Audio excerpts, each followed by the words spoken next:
Hi everyone, welcome back to Jam. We're sat with Fabio de Paola today, who's a photographer, and with Matt Bunn, who is the course leader for our degree level photography course and a professional photographer in his own right. Just wanted to stress something before we get started. Please, and this is the last time I'm going to ask nicely, that YouTube chat needs to be for questions only. Even when you're just saying hi to each other, I know that's not memes or bants, but it kind of makes it hard for us to get through your questions, which is part of the reason that on the last one, we didn't do so many of the student questions. We'll try to get more of those nailed today. Matt, I'm going to hand over to you. Thank you. So, Fabio, you're editorial freelance photographer. I just wondered if you could actually just sort of dive into that a little bit and talk us through what that actually means. Yeah, well, I've been freelance now for 26 years, and primarily I work for newspapers and magazines, primarily for The Guardian, other magazines as well. So I'm commissioned to usually do portraits of people within a setting and maybe multi-person projects for magazine features. And it can take me around the country, sometimes abroad. It's good fun. Freelance? Yes, I've been freelance for 26 years. What does that mean for the students? So you work for yourself. They come and commission you, or you can commission your own work and try and put it towards, how do you put it, to like supply a publication to see if they'll publish it. So and in that sense of being a freelancer, what do you think is like an important aspect for you? So I think it's quite easy to say, well, they come and they just give you work, or you go and get them work. I mean, it's not as easy as that. No, I think you've got to get a base set of work first before you can go to companies or publications to say, will you use me? What I would say is, if you've got a style, keep to that style. Don't think you should change your style because someone started using you. They're using you because of who you are. I made the mistake a long time, 20 years ago, thinking, I've got this new publication, I should shoot in this way. But they don't like surprises. Customers don't like surprises, whether it's commercial or editorial. They don't like surprises. They use you for you. So keep your style. Be confident to keep your style. Whether it's simple, elaborate, doesn't matter. They're using you for you. I think we got a photographer coming in on Thursday, as you've seen. David, yeah. So Dave Seven, and his style got him the work in the first place. So he started out with some shows, and then people see, don't they? As soon as you publish or you have exhibitions, then people see, and that style is exactly what you're talking about. Shall we have a look at some of your work? Yeah, sure. I've kept most of the stuff I'm going to show today is quite recent, like last couple of years. So 2 years. This one was last week. This was Mary Earps. Now, when I say editorial, this was for the Guardian newspaper. So it's to show that it was chaotic. There was numerous film crews. Basically, she was getting a 3G pitch named after her in Calverton, Miners Club. Hundreds of kids, quite a few TV crews, quite a few photographers. So you'll get 30 seconds. I think the reporter had a few minutes with a chat. I'll get a couple of minutes. So it's about scoping out an area where you can take a nice enough portrait. It's a basic portrait, but behind you is chaos. So you've got to look for, all you're looking at is backgrounds, basically, on a job like this. Always. And I think one more. So those media, can you just go back to that? Those media days are hectic. Yeah. And is that how many photographers there? Darren Staples was there as well, actually. Oh, was he? Telegraph, yeah. Okay. He was there. He picked another location. Okay, so and there was a few for editorial. There was quite a few other photographers, but probably were. Okay, because I've been on shoots where you can set your own stuff up, or there's just one. It's literally 20 seconds, and that's your turn, and the setup's there. But you set this. This was similar, but I set up a corner where I thought I could get her for longer than 30 seconds, basically, and trying to get a state of a space where she's trying to do her training on the pitch, so she's meant to be not posing for a photograph, but you just shout at her, just say, look, she's in the right place, get her. And this wasn't your moment? This was no, this was totally candid, but I just shout. So. And I think as well, the important thing is here is like you're there for the pitch, aren't you? Yes. So often, obviously, the context of the pitch becomes really important for the people writing the story, placing the photos. Exactly, yeah. Can't just be a nice photo. It's got to be relevant, basically. So that was last week. And so a lot of what I do is, for the Guardian magazine, is multi-person features. So this was like a four shoots around the country. It's about families that keep fit together. And so this was a family of karate. They were in a karate training session in Manchester. Again, all context. Behind me is they had their training session.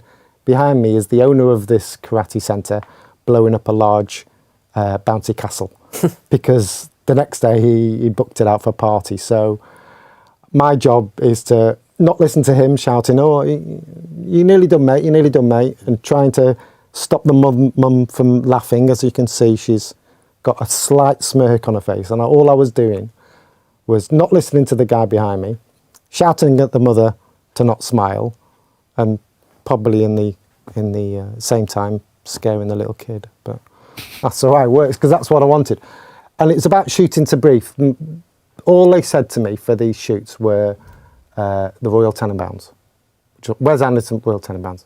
So what that means, I don't know. I've seen a few Wes Anderson films, but basically nice, upright, staged photos, but doing what they do. I can really see it, actually. As well, yeah, I can. And that goes back to what was being said in the last interview, wasn't it, where Jar was talking about research and you know, not winging it and having some base level. I mean, students often talk to us about research. It is really important, isn't it, to have that sort of wider foundation of knowledge. Research logistics is going to be 70% of your job. Yeah. Locations. Yeah.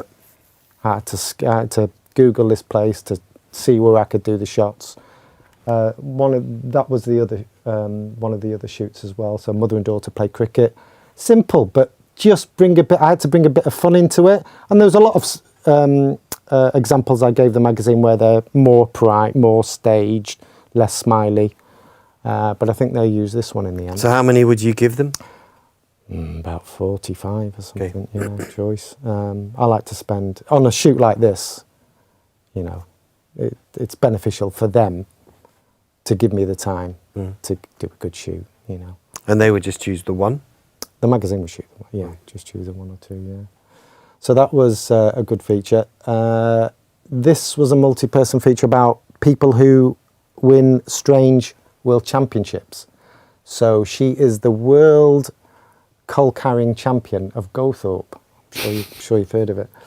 So again, logistically, I got lucky with this because I was due to see her 2 hours before when this picture was taken, and I got stuck in traffic. By the time I got to her, the sun was just setting and the light was perfect. This is the final stretch of the race that she would do. So that's the school she works at as well. So all of that just fell into place, and I'd already talked about, you know, you've got to get in your kit, bring a bag of coal with you, because that's how she trains. So I think it sets the scene perfectly.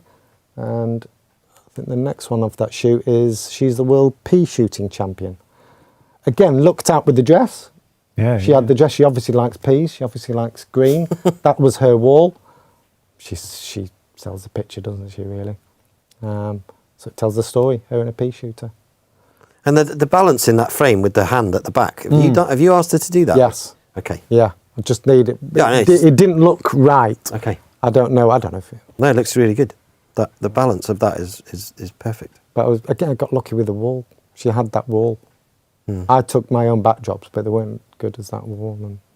But again, I mean, having that sort of understanding of being in a place and knowing what's so you take your backdrops, but you understand that's Always. better. Yeah, that's yeah. fine, isn't it? There's no shame in that. No, not at all. I often say our job is sometimes like the Crystal Maze. You go into a situation and all you're doing is looking for backgrounds. You know, if you do a portrait of a footballer, say, at a training ground, you're going to get 5 minutes. So you walk in and you just scan, think, where can I do this portrait? Because the subject kind of can get irrelevant. If a good subject is in front of a bad backdrop, it's a bad picture. So you're constantly looking for backdrops. The Crystal Maze. Yeah, That's a when you reference walk. that they won't want. That's what I thought. That's too, I did love the Crystal Maze, but I thought they were not going to know that. Oh, they can Google it. Again, another, I think I did 5 shoots for this feature. It was about genius kids. So, dealing a lot with the parents. So, when the Guardian magazine gave me a feature to do, they just give me, this is a story, this is the contact details. Couple of weeks, please, or something like that, you know. So, so you just constantly think. So they give you a 2-week lead up. You've got a 2-week time frame to get this photo. No, it depends. It all depends on how many people are in the feature and stuff like that. But I think for this one, I needed to get it done. I think I did 4 or 5 shoots in a couple of weeks. Right. But again, logistics. I had to contact the parents. You know, I'm dealing with kids here, and ask them about their house, because I've got to do the shoot at the house, really, for this topic. So it was, when one was a maths genius, it's kind of, you think about, I can't remember if there was a film somewhere of Beautiful Mind or something like that, about how writing on blackboards, and I thought, well, that wouldn't work. So I got a piece of Perspex and got him to write on that, and he was a bit, he's literally got that eye expression permanently, so I didn't make him do that. It's the way he is. And I think the girl, she's only about 4. I wanted to make it obvious that she's a 4-year-old, 4 or 5-year-old. You know, she's a kid. So she's going to have dolls and stuff, as well as being an amazing reader and things like that. So to mix the two, and that was fun. So this feature I did at the back end of last year. So it was a piece for the Guardian magazine, again, about football fans who made friends through supporting their club. And that could have been a chance meeting, or men's meeting, or, you know, things just by chance as well. So 6 shoots around the country. And this was the first one I did. There was Merthyr Tydfil fans, and there was a lot of planning that went into this. But all those plans went out the window, basically. So the first shot was going to be at the pub on the way. I thought I'd get a nice shot there. 2 of them didn't turn up, couldn't do it. I had to meet them at the ground. Now, luckily, Merthyr Tydfil is a non-league club, so it's not that busy, and they're a bit more, you know, accommodating, yeah. So couldn't do it before the kickoff. It was getting too busy. I touched base with them again. I said, look, I've got to do it at half-time. Half-time was just chaotic. Everyone's milling around the stadium. So I had to do them at full-time. And this was, so after the, you know, full-time whistle, teams went off. I got permission to go on the side of the pitch. And by this time, they were just drunk. So it was a really good learning curve to, right, I've got to make sure the other shoots don't go like this. Managed to get good, I think they used one in, I got them in the stand, in the standing stand, if you know what I mean, behind a barrier. But this was one of my favourite ones. So all of you got to be ready for things to go wrong. Yeah, I once had an incident in Oxford on Halloween where I was working with these couple of actors, and they'd set up around the cenotaph, they'd set up hundreds and hundreds of pumpkins, and there was a PR guy from London who came up, luckily, right, and he said, so I said, this is the shoot they wanted, and he said, no, we'll come back for this shoot, we need to go off. And we were going around venues and getting them interacting with punters, and then he said, we'll come back, and we came back at 11 o'clock, and all the pumpkins had been smashed to smithereens, and there were like 6 left that we then had to sort of figure in a line, and I was thinking that taught me as well, you know, get it in the can as soon as you can. And also, when you think you can go back to a shot that you want to do because the light's like, get it done then. The light will change. Well, I was going to say as well, when it was might this? rain. Because obviously after the game, obviously this isn't midwinter, is it? This would be in spring, would it? Or? No, that was October I did the shoots. So just before the lights changed. Yeah. I mean, winter for after the game is exactly is not on. Yeah. Well, all the other shoots I didn't do after a match. I either did before the match. Yeah. This was another from the same spot, but the problem I had here was I'd never dealt at the Emirates before, so even if you encroach just on their land, you had to. Yeah. I was working on my own with a C stand and a studio light, and this were a group of women who were didn't really socialise with anyone, but they met through supporting Arsenal women's football team. So, and obviously, this is a really happy photo. Have you? Was that your remit, or was it? Did you just get lucky? For all that set, they were pretty much like. Yeah, they all have to be quite, because you didn't do it on the men. No, they weren't gonna. Okay, smart. So how do you do that? What did you do? You just shout obscenities. I don't know. I can't remember. But you've got to work with them, haven't you? You become a persona, don't you? That's it. Yeah. You become a persona. Yeah.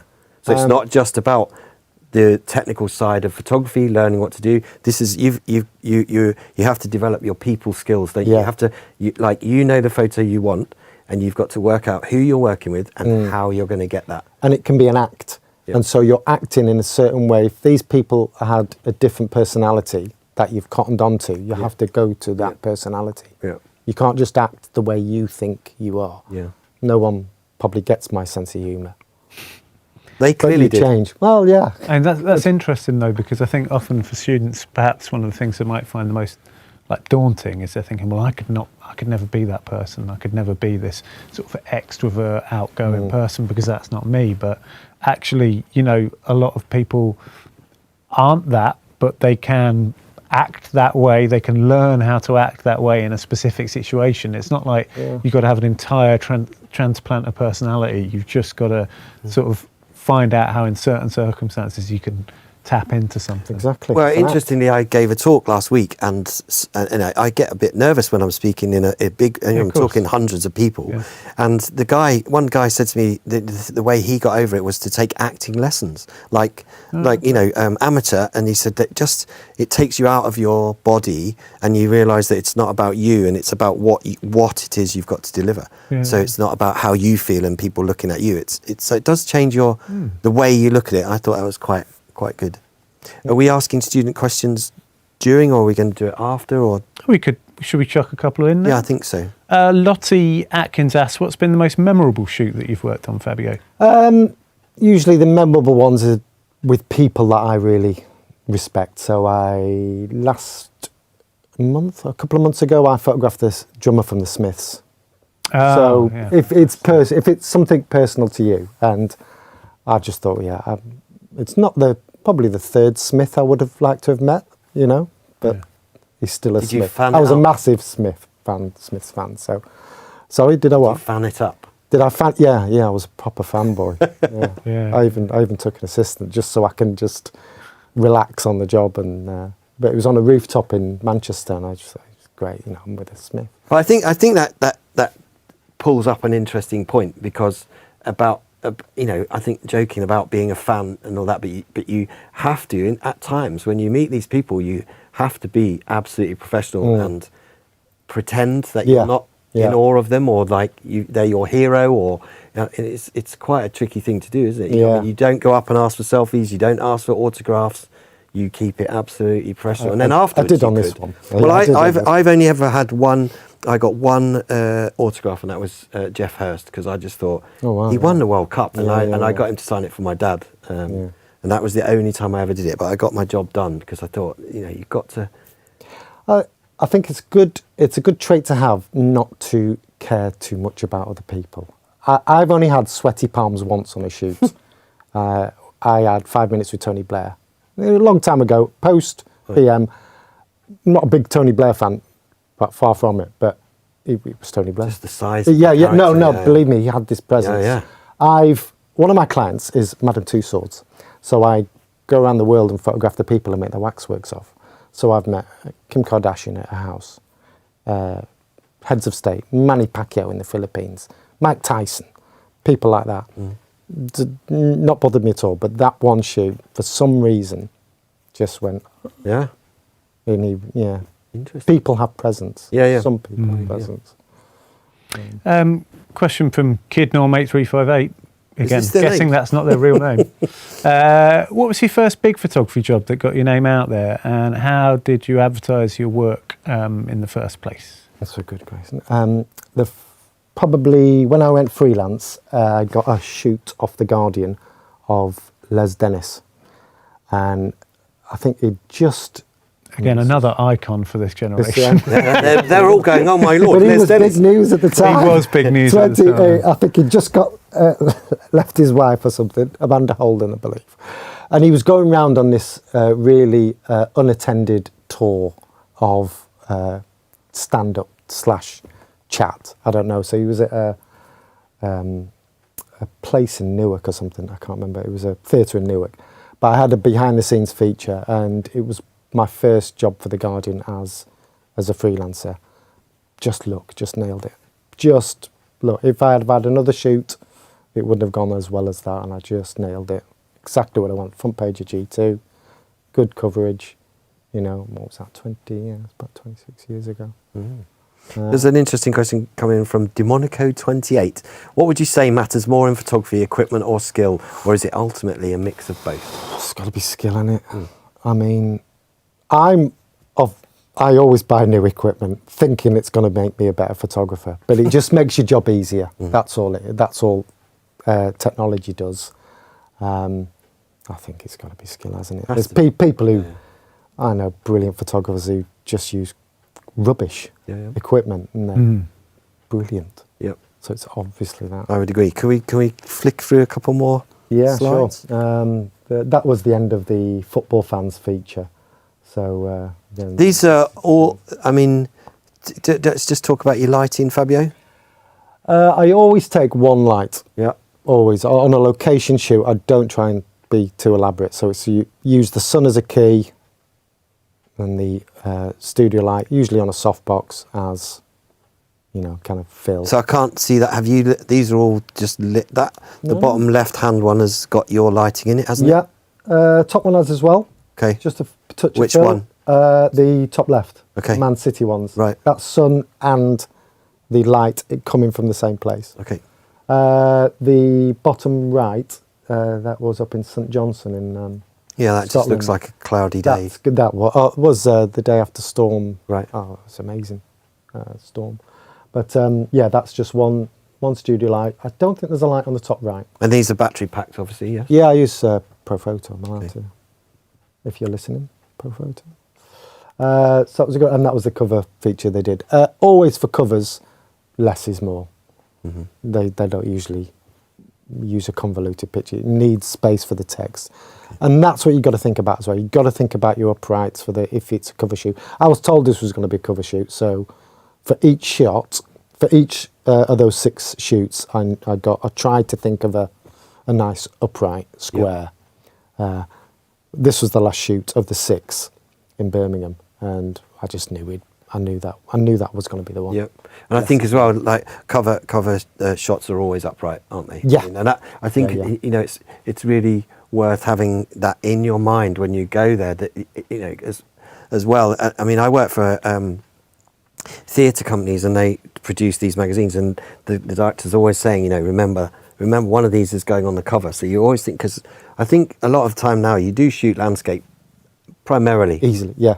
Always. Because of certainly how websites and social media made that happen, and so I think that's quite an interesting thing. And also, did you beforehand, you know, did you know? I mean, the chairs are really good. The seats are a really good way of actually framing them. So do you get back to that research question? Do you look at previous examples of their? Totally, yeah. And the shot I thought they would use would be an angle. I had them at an angle. So with the seats going that way, I thought the lines converged. But thinking back, there wasn't a lot of place for the writing. You've got to think of where the masthead's going to go. You've got to think where all the other writing goes. It needs blank space. It needs negative space. I like shooting negative space anyhow. When I do a horizontal portrait, always put them to one side. I just like that. And I've noticed that, I mean, from all your portraits, no close-ups really. That we've seen on this. No, I know what you mean. There was a couple come with headshots, but yeah, not. I like space. Yeah. You know, maybe I go too wide sometimes. No, you don't. You don't go too wide. That's right. This was another cover feature. It was quite a sensitive one. This is Esther Jai. Her daughter got murdered. A transgender daughter. Brianna, yeah. that's right. And so this was the last shot of quite a long photo shoot, because right at the end she mentioned about her tattoo, which is the symbol for her charity. Now, I didn't know she had it on her arm until she just went like that, and I went, oh, that's nice. What's that? And she told me, really lucky to get it, and that's the cover feature. That's the cover picture. Did it again? Interestingly, though, they didn't choose that on the cover. On like, the cover? I think that's really, it's quite an important. They used it inside for the main picture. Okay. Whether they could have, I don't know whether the master. Been But a again, a bit lot of space to use the text there, but it might have gone over her body. Yeah. Whereas that, Yeah. you know, I got that in upright and wide. Yeah. To see. That just looks very Taylor Wessing to me, I think. Do you think? I think so. So, thinking about, as we've already touched on, like a big part of your job is people skills, really. Yeah. And here you're dealing with somebody who's lost their daughter in incredibly tragic circumstances. How do you approach that? How challenging was that for you to find a way of sort of working with someone who's going through a process Yeah, like that? I mean, it depends how raw it is. This, I think the incident happened maybe a year and a half before. Act normally. People don't want pandering to most of the time. Crack a joke. Obviously not about that subject, but you know, just be normal, because they're trying to get back to normality as well. Of course. It depends how raw it is, isn't it? Depends how long. It's just being sensitive, isn't it? Yeah, exactly. You should It's reading the room. You pick up as soon as Yeah. as soon as I met her. She was lovely. Yeah. I knew this was going to be a lovely show, and it was. She was really a powerful woman. So this is a feature about a woman who obviously lost her nose due to I can't remember the technical term for it, but she has these false magnetic noses that she keeps in a tea chest, and they're all different shades. So when she's going out drinking, one's slightly more redder, and she just pops it on. Now I'd done. How handy. I know. I'd done, I think, 50 minutes with her nose on. I was shot for the Guardian magazine, and I'm thinking, well, they're not going to want her without a nose. So 10 minutes before I went, can I do? And she went, oh yeah, no worries. And I didn't think she'd do that, so I kind of wish I'd asked her 20 minutes earlier. And so I took quite a few pictures, and they ended up using that. They went with it. And it was, Box of noses. but the fact that they used it without her nose, and I just thought, you're amazing. Yeah, but she had to be okay with that. Yeah, obviously. of course, she was. Yeah. That really took me by surprise. Now, I'm still glad I only asked her at the end while I got on a good set. But you never know. Yeah, I'm surprised. And when you're thinking about that, the you know, you're obviously talking to her. So do you take stuff where she's looking at you, looking at camera, looking at the viewer as well? I always they do. chose. This is the one they chose to use. Yeah. I think it. When she looked at the camera, she kind of turned her head more towards me, and when you're looking down the barrel of a non-nose, it didn't quite. So I think just to the side was just about right. But yeah, it's again just taking a gamble of asking. If you don't ask, if you're not being too insensitive and things like that. So again, this was a feature. John Barnes, he's was a Liverpool footballer, and he was having an interview. And I'm glad I stayed in on the interview, because the ideas I had for the portrait were nothing as intimate as this. It was more about racism than his football. He was giving a football talk in Leicester at the time, and the fact that I listened in on the thing and about what the subject was, I thought, well, it's him, and it's a serious subject, and I thought, well, the ideas that I had, don't use. It was all about him looking into the eyes, and he ended up buying this off me. He used it on the cover of his book, Uncomfortable Truth About Racism. So nice, very clever man. So how much collaboration is there between you, if any, between you and the journalists? You get these briefs, you're being asked to produce editorial photography. Do you have any direct contact with the actual journalists writing the story? Do they give you any pointers in particular, or is it left more vague? Very vague. Yeah, I think they're in their own world. We're in ours, basically. Yeah. If you need help, was it with a subject, and you want to ask questions, of course, yeah, I'll always ask. But usually, we don't usually go to the same shoot. We're not there at the same time most of the time. Go on. Sorry. No, go on. Well, I was just thinking there about how sometimes in certain, say for example in sport, you as the photographer need to know what the story is. Like if you're covering theatre, you need to know what are they going to need. So you are thinking on your feet all the time. Yeah. And obviously the more experienced you are, the easier that becomes. And if you work with the same editors, the same directors, then you start to also know what they want. When I'm talking about those front pages, you're gonna you know what's coming. So that does make it easier. Yeah. So I think starting out is building that base is really important, isn't it? Yeah, and you get to a stage where they trust you. So you get less of a brief. They just do what you think. Do you find is that good or bad? Less of a brief. I like a bit more of a brief. That sounds quite scary to me. I like a brief, yeah, because I'm good at. But my greatest talent is shooting to brief. So when you say Royal Tenenbaums, okay, get it. Yes, I can shoot to brief. Yeah. It's all very well going out taking brilliant portrait if it's not relevant to the words.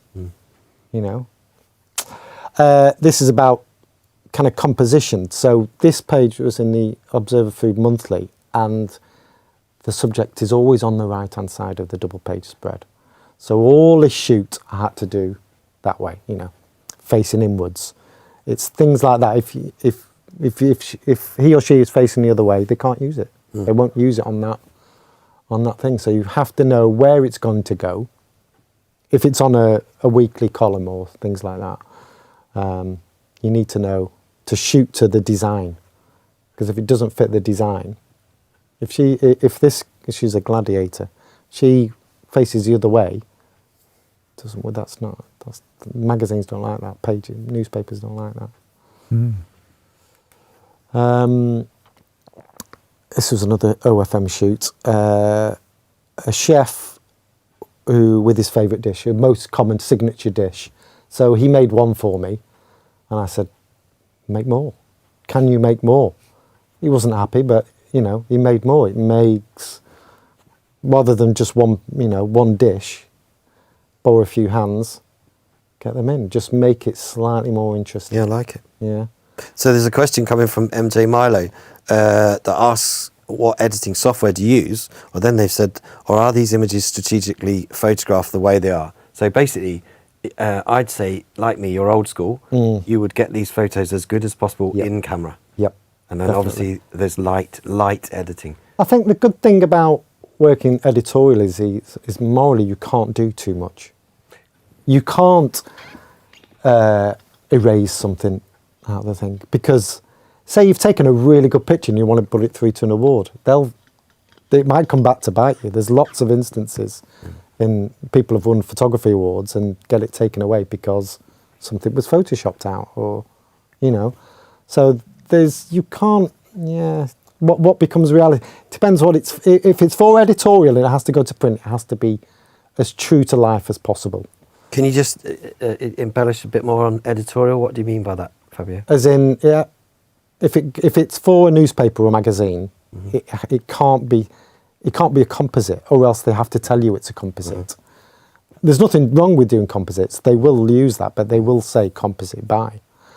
Whereas a photograph can't be digitally altered. But that's the grey area, isn't it? Well, I've got some stories about that, because obviously you're working for The Guardian, which is a proper paper. Have you had instances of your images being manipulated by them? Yeah, sometimes if I've shot against a backdrop, they've sometimes changed the colour of that. Now, That I can live with, but certainly not.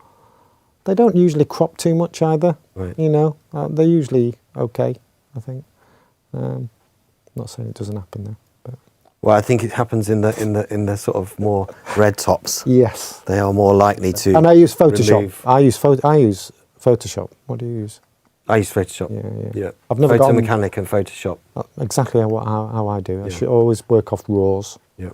I've just never got on with Capture One or Lightroom. Just it's what you're used to, isn't it? Yeah, no. Well, from my perspective, I just don't like. I think I can tell a Lightroom photo, and I often will say to the students, if you have a photo that becomes about the technique, then you've lost. Yeah. the essence Too of the embellished. photograph. It looks fake. And I think, you know, I'm getting older. The more I get away from the age of the students, I'm saying that's taking over more for them. You know that you know, and that becomes obviously when we were just photographers without social media. There were filters. The filters we put on our lenses. Masking. Yeah, I know. You know, so that whole thing is like you can just change your photo with a click of a button. It's there's a talent to it. Don't get me wrong, but you can tell when it goes overboard. You know, you kind of lose the thing. I don't do a lot of studio work, but this is a feature I did in December on some of the gladiators. So I don't elaborate too much with large studio spaces. I usually shoot location photography, environmental photography, but when I have to, I can shoot. So a lot of the things I do for the Guardian mag is people are usually selling stuff. So this is Adam Buxton, a podcaster, and I don't know if you know Adam and Joe show. Adam and Joe show. Yeah. So I think a lot of the times they're in the magazine for a reason, and I think he had a book coming out, something like that. And so all the best laid plans go out the window, because when you turn up at his house in Norfolk and he has a field like that, and it's a scorching hot day, you know, what's not to like? And obviously you've used some additional light there. Yeah, one light again. I think this is one of the few times I took an assistant. Can you explain why you've done that? To use a light or take an assistant? Yeah, no, because it's well, I think it's really sort of, you know, I have people come up to me at weddings and you know, you've got a flash on your camera, it's a beautiful sunny day, and they go, you don't know what you're doing. But it's the total opposite. The sunnier it is, the more flash you need. Totally. Yeah. For a portrait, I don't like dark eyes. And unless somebody can look where the sun is, if they can, great. If they can't, you haven't got a portrait to me. But I like a key light either being, i.e. the sun back, or at least 45 degrees. So I'm always going to have a fill-in light. I'm always going to have a softbox. So there's a question from a student. Is that Raven? I believe so, yeah. Raven 160 asks, did you ever experience burnout during your career, and how do you overcome it? Burnout? No, I love work. No, I love working. I mean, it's a different level of stress, don't get me wrong. Being a freelancer, you're always questioning yourself, and you can't mess up. So the stress is you can't mess up. If you mess up, you might not get used, you know, again, or for a period of time. So the stress is there. No, I don't have burnout. No, well, yeah. I mean that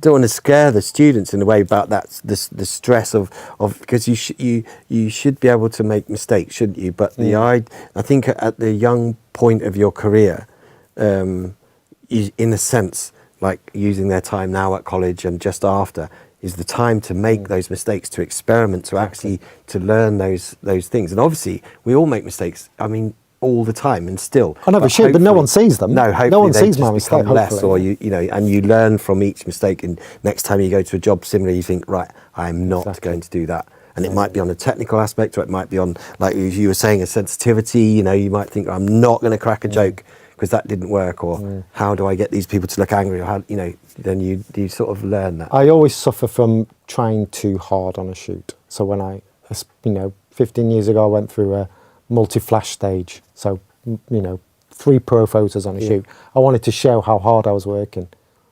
Doesn't matter if the picture's rubbish. Yeah. It doesn't matter how hard you're trying. Keep it simple. Get basic shots first, and then let the shoot flow from there. Obviously, it depends how long you've got with it. I think as well that's also interesting. The idea. I think students often, when they're putting together portfolios, might think about showing that they can do everything. It's not. That's not the thing to do, is it? If it's not a good picture, it doesn't matter. No, it's about focusing on what you're good at and concentrating on that. You like you're saying, staying to your style. Stay to your style. Don't confuse the customer. Don't confuse the client. You know. But having said that, you don't want to. If you're doing motorsport, you don't want to put 20 pictures of a panning car. No. You know, you need to mix it up. So your portraits need to. But what I'm talking about there is like, say for example, you're in motorsport, you stick to that, or you would stick to something that's relevant. That you wouldn't then have a picture of your rabbit of a wedding. Yeah, exactly. Yeah. No, definitely. Yeah, you're right. Yeah. One of the students' questions that's come up a little bit is how regularly you travel for work and how you find that. Yeah, a lot of the shoots I do are around the country. Newspaper-wise, it's more Midlands, but the magazine, I go up and down the country. And a couple, like I said, my Madame Tussauds client, I go abroad for them. And is it tiring? Do you enjoy it? Yeah, no, I love it. Yeah, I love travelling. I think even around the country, you meet. I like people. I mean, I can be grumpy at the best of times, but it's good to meet people. And, 99% of the time, they want you to come. They want to be photographed, or else I wouldn't be turning up.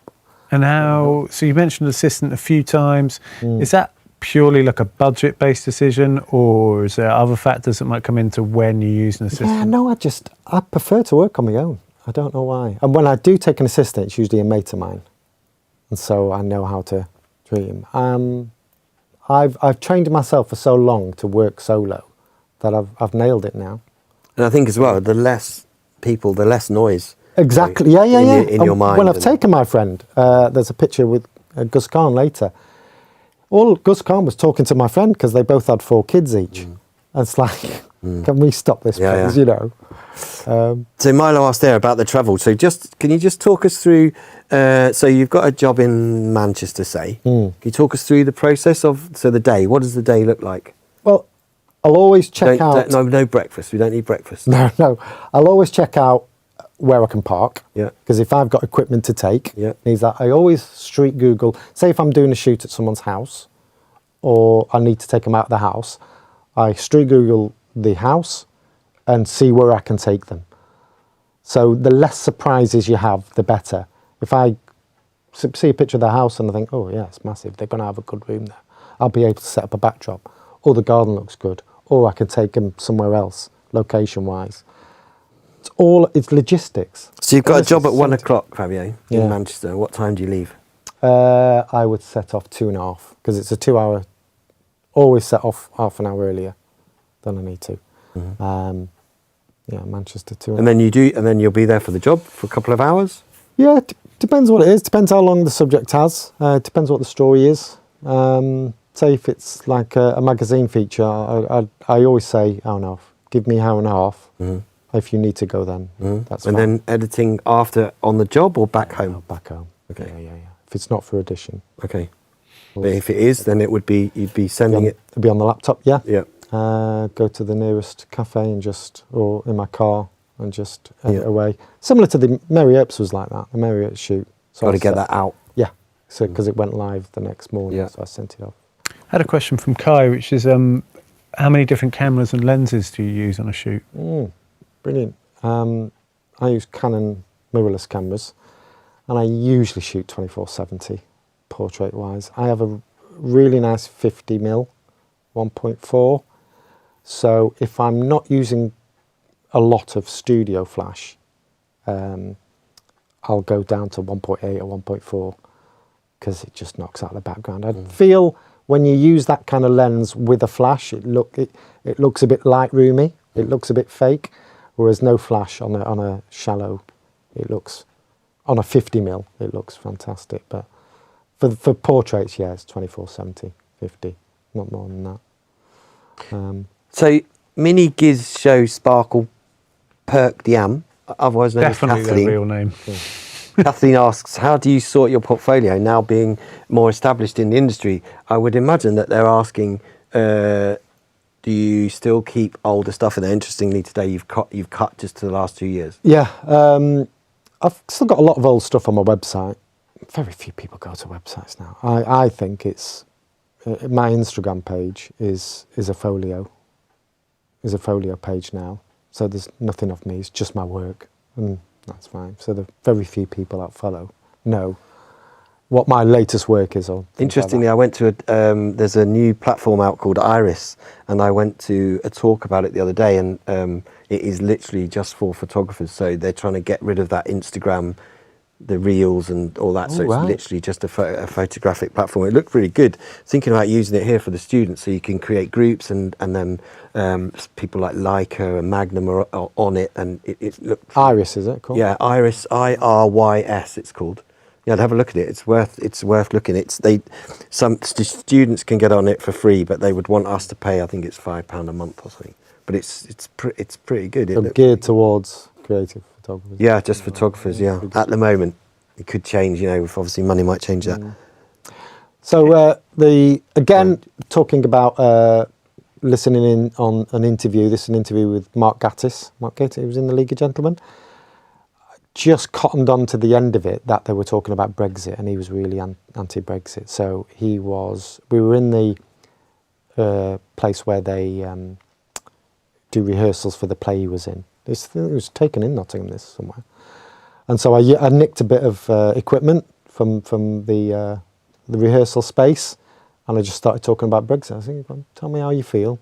And he just went like that, and that's the one they used on the front page, I think. Again, Gus Khan, his new show was coming out, so on the streets of Coventry with him. Very, very people like this, when they've got something to sell as well, they're going to be accommodating. They're not going to be divas. This is a feature on a breakdancer. So local breakdancer for the Observer in Derby, I think his name was, Kid Karan. Feature on a guy who deals with snails. So I got looked at with the shirt. He had a shirt full of snails. Now the obvious thing would be just to put his snail on his finger and shoot through the snail onto his. But if you don't ask again, just put it on your face. He went, yeah, all right. I mean, he must really like snails. Yeah, He really does. Yeah, I'm not sure that's for me. He's a professor in snail. Right. Snails. Okay. So where would it be funny to put apart from in your hand? You know, that's just too over. So. Oh, that's another question. Someone asks, if you could meet your younger self, what would you say to them? Yeah, not to try too hard. As in, when I'm saying don't try to make it look like you're trying too hard. Don't try too many lights. Just stick to your style. I wasted, I think, not a couple of years, not wasted, but I was trying to be something else because I'm seeing other people do work, and I wanted to be like, I liked it, so I wanted to be. But it's not me. It's not me. Stick to your style, definitely. I'd say don't worry what other people are doing, but every freelancer, top end photographers, are looking at other people and thinking, why aren't I getting that job? What about Doesn't if matter that what question level. was the same only to a Fabio that lived in this time? How do you mean? Sorry. Or say the one. So you were 18 now. Oh, I see. Right. Yeah. Yeah. I'd probably say the same, but Get off your phone, yeah, I'd say. yeah. You're going to do shoots that you won't like to get started. Do what other people want you to do first, then do what you want to do. That leads perfectly onto the question that Lily was asking about whether you'd recommend beginner photographers offering free photo shoots for experience. Tough one. Can we get the snail photo? Can we move along? Oh yeah, sorry. There you go. Was that putting you off? Free photo shoots. I mean, it is a tricky one. I mean, a free photo shoot is maybe getting your folio up and running. What stage are you on? Yes, definitely beginner. Depends what the photo shoot is, but You've got to consider it. Yeah, you have. You but have it's to got to be. consider We're not talking. It's got to about, benefit you, though. Exactly. Has to we're benefit not talking you. about Uncle Bob from Long Eaton asking for a family portrait. Yeah. If it's going to be free, it's got to be something that's going to move you yes. along, isn't it? Yeah, I would definitely. It's got to be something that you won't have access to that normally. Yeah, yeah. And if it's the industry that you want to do, whether that's wedding photography or something, Yeah. maybe do 1 or 2 weddings, because practice on something. Yeah. This was the most stressful day of my life. So Marcus Rashford, he went back to his old primary school. This was COVID, taken during COVID. So they're not in this is a composite, because they couldn't be in the same spot. They had to be 2 meters apart. The kids could be together because they were in a bubble or whatever. So there's camera crews everywhere. There's so much stuff going behind the camera. I had to set up my lights and not move anything. And so I had to shoot the kids first, and then they go away, and then Marcus comes half a day late, later on in the afternoon. So it was such a simple picture, but so stressful. But shooting to brief. We talked about it. We had a Zoom call. I got a photo of the gym. I said, well, why don't we do this? And I mocked up a drawing of, I like my pictures straight on, to a wall. I don't like too many angles. And so I thought, well, I could get the kids to climb up. I mean, Marcus Rashford was brilliant. It's kids that were difficult. Never worked with kids and animals. But again, stress. The most stressful, but got it. So how do you control your stress in that situation? No. I don't know. It's planning. All of this was planned out, and it went exactly. But COVID just threw everything out as well. But when you say you're stressed, do you think it affects you in a sort of outer, like, do people know you're stressed in those situations? I don't think they do, because I'm usually barking. I usually bark orders anyhow, I think, Okay. and I usually say straight from the off. Okay. I think as well, that's quite an important point you're making there. Yeah. The idea of barking in orders, and what you were saying about students might have that idea of going to a situation and not being able to do it. It's about taking control of the situation, because as well, you soon realise that if you're not in control of the situation gets out of control from you. Whereas if you are leading it, people follow you because they think you know what you're doing. People like it as well, though. People like being told what to do. Yeah, especially, You're gonna meet so many people who will come up to you and say, who you've gone to photograph and say, I hate having a photograph taken. It's one thing that most people say to you. And I usually say, but I'm really good, so you're all right, mate, don't worry, lie, whatever, it doesn't matter. Yeah. But you're right, I'll just go, look, I like barking orders. But do it in a funny way. Yeah.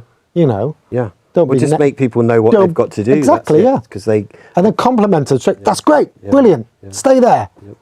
And they feel great. Most of the time. So, on to a bit of kind of corporate stuff. So, as well as my editorial, I kind of shoot for things. This was taken in the south of France at Cannes Film Festival. So it was for Magnum. And it was about taking a chance coming around to this side, because no one was at this side of the pit. So I don't know what you call them, but as you can see, I was with everyone else on one side. And it was fine having, I think, is this Kendall Jenner? She's one of the Kardashians, I think. You're asking the wrong person. Yeah. They'll know. They'll know, yeah. It's fine having her against a wall that says Magnum, so I'm fulfilling the brief, but I just went round I just thought something's got to... Well, and she's working for you in that photo. Yeah. And she's not walking, she did that pose, but I'm the only person on this side. There was her security and me on that side, and I'm not looking through the camera. I rarely do this never do this kind of stuff really, but it's about taking. This was in Nottingham. This is Lewis Capaldi. So this was for Aldi. I thought it was quite funny actually. Quite a funny thing that they made up. This was a feature I did for Penguin Publishing. So Penguin Publishing turned 90 last year, sorry. So they wanted to celebrate their staff, and these are all members of staff. But they wanted 10 or 12 shoots of the different departments and try to source locations for where we could do this. So these two were for the travel books, Mew Mew. And so we kind of figured out, well, let's try and get them at the train station type thing. And so with the full set of images, we came up with the idea of putting a gel in. So putting a colour into the image. So so this is the audio books. So I thought of a Last Supper type thing, but they all represent a stage of creating an audio book. We thought use a red light here for the red light that comes on when you're in a studio. Recycling, so this was a paper factory. Again, these are members of a certain team. And this was just for their to put them on large prints in their offices in London. This a butterfly, a Horniman thing. I can't remember what this team did, but finish off with the IT. And there was 12 shoots in all. But they contacted me. They said, I think they saw me on Portrait of Britain, which I'll get onto later. But they saw some of my work that's gone through to the Portrait of Britain award, which the students should look at as well. Well, I'm wary of time because we've got a next lecture is actually at 1 online. So maybe we should, that'd be a good opportunity to get into that Portrait of Britain stuff. Yeah. Should we have a chat about that? Yeah. I'll just flick through towards. So this is Manny Pacquiao boxer.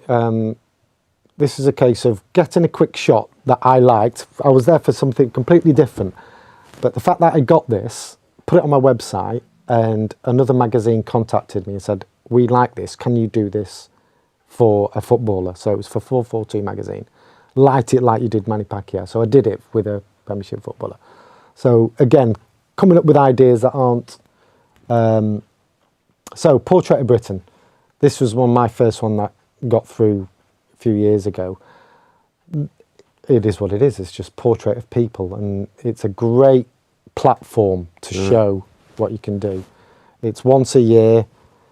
It's and portrait can be construed in many different ways. This was a feature I was doing on water polo, but I saw this. I thought it might work for Portrait of Britain. It got through. Transgender. So if students look at the past years, I think it's been going for about seven We've had several winners on my course. Yeah, yes, you have. Yeah. And I would encourage students to always go in it. I mean, every time I walk to work and from work, at this time of year, it's on those revolving billboards. It's such a great way. That's in every city, town in England. I mean, what better way to expose your work? Especially online as well, especially on Instagram and Facebook. It's a good platform. Yeah. Nice placement of the duck. Yes. I thought if I had to see these people, you should too. Really. It's a piece on things. So that's all the pictures, I think. It is. That's absolutely fantastic, Fabio. Do you have any stuff? Just looking to see if we've got any other questions. We kind of already asked about what you do if you were starting out now. There was one that asks, freelance or working for someone. Oh, it's been that long since I've worked for someone, I wouldn't know. Yeah, it's a different level of stress, I suppose. Yeah. I'm not a stressful person, but there's things to think of. Maybe stress is the wrong word. But, You're happy being freelance? I am. Yeah. Well, it gives you there's freedoms, There's freedom. I mean, there's certain stages in your career you won't say no to jobs you don't like. You have to do them. Mm-hmm. Even now I do boring jobs, but I've forgotten them the next day. The good outweighs the bad, thankfully. It's been absolutely great chatting to you. Lovely. Fabio. You too. Thank you so much for coming in. For everybody at home, we've got one last talk today, which is actually starting at 1 o'clock, so not too long at all, and it is just on Teams rather than broadcast on YouTube. That's because it's with Laura Toffarides. I'm not sure if I'm pronouncing her surname right, but I'm sure we'll get her to correct us. She is an animator at Bunn, and she is joining us on our lunch break. she's in the middle of doing the Shaun the Sheep film. And she did about 70 hours of animation last week, and she's still joining us on our lunch break this week. So it'd be great for you to all make an effort to attend that one. So grab yourselves a little break, and we will be back online on Teams only for 1 o'clock there. So thanks again, Fabio. Been Thank you, brilliant. Fabio. Pleasure coming. And yeah, see you guys soon.